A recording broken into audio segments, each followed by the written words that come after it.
of blood cells, has the equivalent of 200 New York City-size phone books worth of data in it.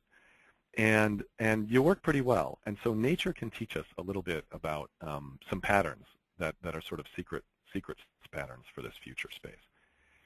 And I think aside from nature, there are some other things as well. So design, that's sort of mankind's attempt at looking at the intersection between humankind and machines and the machine world, the relationship there. And so there have been discoveries on the design side as well that I think could turn out to be powerful. And along the way we sort of try to chronicle those things. Another place that we discovered was really most of the hard problems are going to have to be solved at the intersection of disciplines.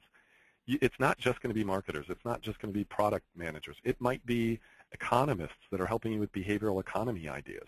It might be scientists that are actually looking at how to help you do new kinds of things. It might be storytellers and other kinds of people. So really the hard problems are going to be the intersections of disciplines, not in the core place.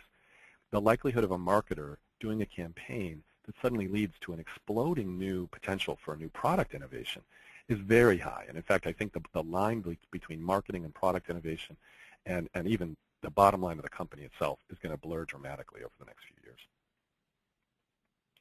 Well, on that note, by the way, I just read an article the other day that said the new CEO is the Chief Experience Officer, which is essentially the morphing of the role of the CMO because all of the IT and technological capability is rolling up under that CMO function where IT and the marketing department have to intimately be involved together.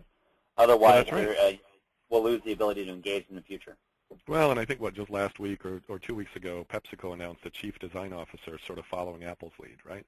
It is this notion that all of these people have a piece of the answer, but we have to actually put them together in ways that work, and we talk a little bit about in that book how to actually get the wisdom of the crowds instead of the madness of the crowds out of meetings, which are fairly horrible affairs generally.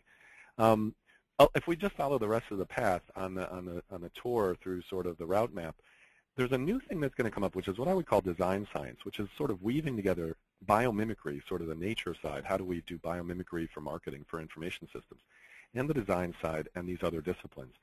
And it's going to be looking at sort of architectural thinking. What are ways we could draw out blueprints that sort of allow our users to build amazing things? And then finally, if we succeed, it's going to be a rich ecology.